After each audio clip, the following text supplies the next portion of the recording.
Welcome to our conversation on how life shifts. Hashtag life shifts. When we put that up in the corner so that everybody can just keep that hashtag going. I'm Carol Narcisse, and I'm just so thrilled to be online via, these new and wonderful. Well, maybe them not so new even. It's just No, that not really. It's we new haven't been for us. using them. We haven't been maximizing them. So Yes.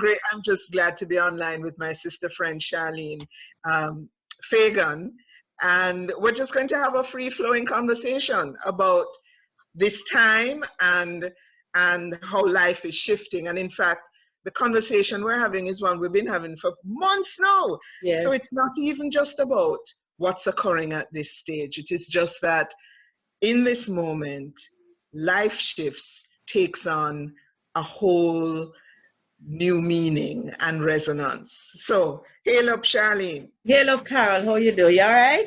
I'm all right. I've been running around from morning because part of the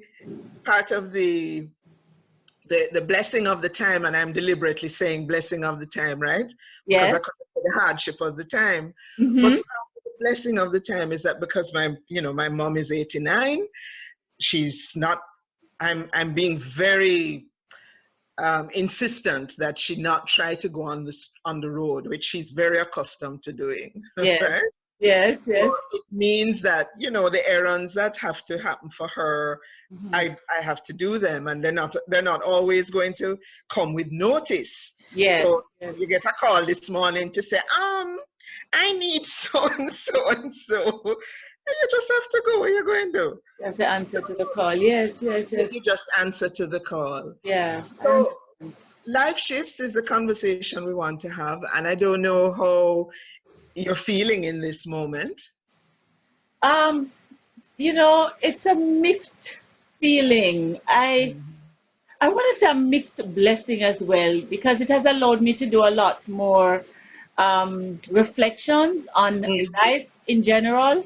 And boy, I try to see the humor in it as much as I can, Carol. Yeah, Primarily because Jesus, if you don't laugh, you ball and good run boy. up and down and go crazy, right? It's As you true. know.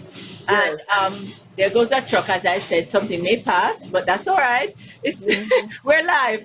Mm-hmm. I'm trying to just deal with it. I think I've really prepared myself spiritually for a lot of things that are happening right now, so I don't freak out all the time. I do. Last week I had a freak out moment where I really felt stressed and confused, because there's so many moving parts right now, and in our own personal lives, we probably have many things happening at the same time. But I'm good. I'm good. I give thanks every morning. I wake up and there's no fever, there's no cough, there's no And even if there's a cough, because that's part of the thing has shifted, right? Yes, Just a few exactly. weeks ago, if you had a cough, you would be like, okay, what is? And you Yeah. take liquor taste and liquor that, and Right. you're not fretting. Now the Right. little cough and the little sneeze, and you're kind of like, all right, what's going on? Is Yes. it? Yeah. So even how we are being around health and well-being Yes. has taken on a hyper sensitivity Mhm.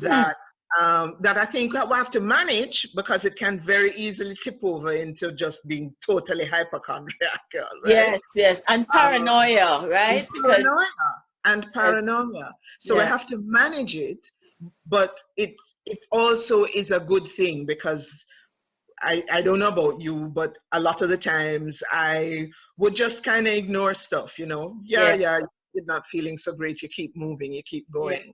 yeah, And sometimes it's not until you are really not well that you then are forced, it lick you off your feet, you have to go to your yes, bed, and you're yes, sick.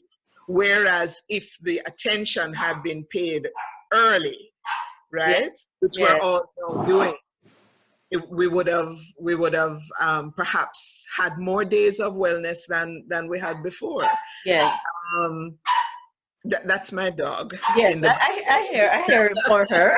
That's all right. and of course, now that you're home, now that we're home, right? Yes, Those who have young children, obviously, part of how the shift is occurring is that you're there with them more time than maybe you used to be. Yes. And they're demanding of your attention. Yes. Well, As the dog is. and those who have dogs you might as well did have a child, because Yes. what she's out there saying is that I can hear you and Yes. I want to come in and talk. Yeah. Why you lock me out? And why you lock me out? Why you lock me out? What a wicked woman like this? Girl, this whole shifting thing is it's forcing all of us to take some serious inventory on life. For example, we talk about wellness or parents. Well, my dad is still alive. My mom passed. God rest her soul. So my dad is 84, and yesterday when I was with him, he's bored. He wants to be on the road. He normally goes out as a senior. He normally, because he's able-bodied like your mom, he wants to go watch the guys play domino on the corner, right? So I had to say to him, Papa, you're 75 plus. You are not allowed to be on. He said, but I just want to go down the shop, go get something. And I'm like, let me take you. So of course, I took him to get his little red stripe that he so enjoys. But again, it's shifting for everybody, It's shifting for everybody. I mean, my mother at 89 is the kind of senior who is not. She's not buying into the script about what you're supposed to be like at 89. Okay? Yes. So she's living fully. And she's not waiting on anybody. So I could say till I'm blue in the face, Mommy, if you have something to do on the road, call me from the night before and it will be sorted out, right? I'll come, I'll take you, blah, blah. No, none of that. She jumps in her route taxi and she gone about her business to pay her bills, to pick up this, pick up that, and so on. And so this confinement, just as with your dad, you kind of have to, she and I are having conversations about how she's spending the day and how much physical activity she's maintaining, you know? Because I mean, she worked until she was 84, right? Wow. Oh, awesome. Yeah. She kept going. She retired, then she went back, and she just kept going. Yes. And despite our saying to her, will you please stop now? She did her thing. Yes. So she's having to, and I'm having to talk her through, all right, how do I spend 24/7s locked up in a house? Yes. And how not then for her to shift into a very sedentary existence, which is not going to be good for her health either. Right? Yes. So I think, one of the ways that life is shifting for active seniors, seniors, is a new confinement that they have to, I think, have to figure out how they can keep active, physically active, moving, because that's going to be, that's just going to be critical, That's going to be critical. And even for ourselves, I mean, I'm 60, and life has shifted in so many ways before now. Yes. And continues to, the shift is heightening in this time. And one of the ways that life shifts as you get older is that there's a level at which I am not wanting to be busy all the time. Yeah? I want more days of being able to just be in my garden, do nothing if I don't want to do anything. It's like it's gearing down, not to a point of inactivity, but just shifting what sustains me, what's important to me right now. And right now, business is not as important to me as in my 30s and 40s. Yeah, I get that. For me right now, as you know, I'm in academia and I've been for over 25 years. And the last the semester is actually coming to a close, but it obviously stopped midway because of, Miss Corona or Mr. Um, and I was just kind of getting to that point. I'm 56 this year, since we're talking age, and Yes. I was really getting to that point where it's not even retiring. It's like I feel like I want to transition to something Absolutely. else. It's shifting. It's It's shifting. absolutely shifting. Yes. Your desires are shifting. Your what's important to you is shifting. Hmm. Hmm. Um, and yeah, it's just I think the word shift is a It's good word perfect. for Perfect. what we're all experiencing and what people experience at every stage of life, right? Yes. Because Yes. the thing about the concept of life shifts is they are happening at every stage. A 2-year-old growing into a 4 and 5-year-old, That's a and a shift. 6-year-old Yes. is going through some good Yes. shifts. Yes. Yes. Um, so it's occurring at every age, and I find that we don't have sufficient conversation going on about the nature of the shifts and how we are feeling, because Yes. we're very cerebral Mm-hmm. and less inclined to check in with how we are, with how we're feeling. Yeah, yeah. Yeah. You're right about checking in because I think this time, it forces us to do a lot more reflections. I mean, Mhm. on life in general and Mhm. on our own individuality. Mhm. Because I think some people use this time to catch up on stuff. I've found myself engaged in a myriad of things. It's not like I don't have anything to do. I Mhm. honestly have things to do, and this time is perfect for me to do it. Am I doing some of those things? I think I try to find some distraction away from some of what really I'm supposed to be doing. Like I have a book that I'm trying to revise. I did some gardening. I did some changing around, decorating of my space. Um, but I think it forces us to stop and take a check. You know what I mean? Like you just take stock of Mhm. everything. And it's overwhelming to say the least, especially if you really stay engaged in what's happening with the whole COVID. Yeah, I want to just stay with that thought a little bit, Charlene, because Yes, I am I'm definitely consciously trying to manage the amount of the pain and suffering that hmm I'm consuming, hmm while at the same time remaining very engaged with and observant of how things are for the majority of people, right? So it's a sort of, it's easy to get, I find that if I consume it all day long, I'm not going to be able to function. You know right, what I'm saying? right. The distress is going to be too great, the Yes, pain is going to be too great, the grief is going to be too great. yes, um, so, and I find that there's some days that I'm fighting back tears yes, yes, after you've, first of all, just knowing what is occurring to people out there that yes, you're not going to see on TV, yes, right?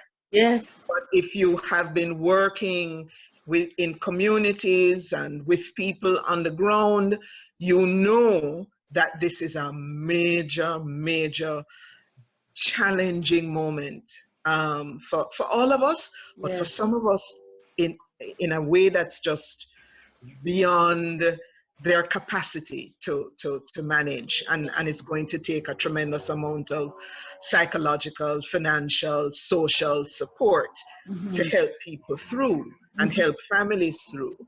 um, and um, I'm not Buddhist, but there is a lot of Buddhist philosophy I that resonates with me, hmm and one of which is the practice of being able to place yourself in the experience of others, right, right? right, Consciously, place yourself in the experience of others, to Yes. absorb the psychic pain of the earth and the community, and then to practice the release of it, Yes. right? Yes. So it's almost like breathing. Right. Breathing Yes. in, Yes. or inhaling, you're acknowledging how painful and distressing it is, and you're letting it go and letting it out. Eh? And some of that letting out is actually engaging in being part of the change process, Yes. right? Yes. But I'm very clear that if I don't manage the amount I'm consuming, it's going to overwhelm my psyche. Yes. Absolutely. And we all have to be in a certain amount of conservation mode. You know what I'm saying? Yes, I get you. The conserving energy, conserving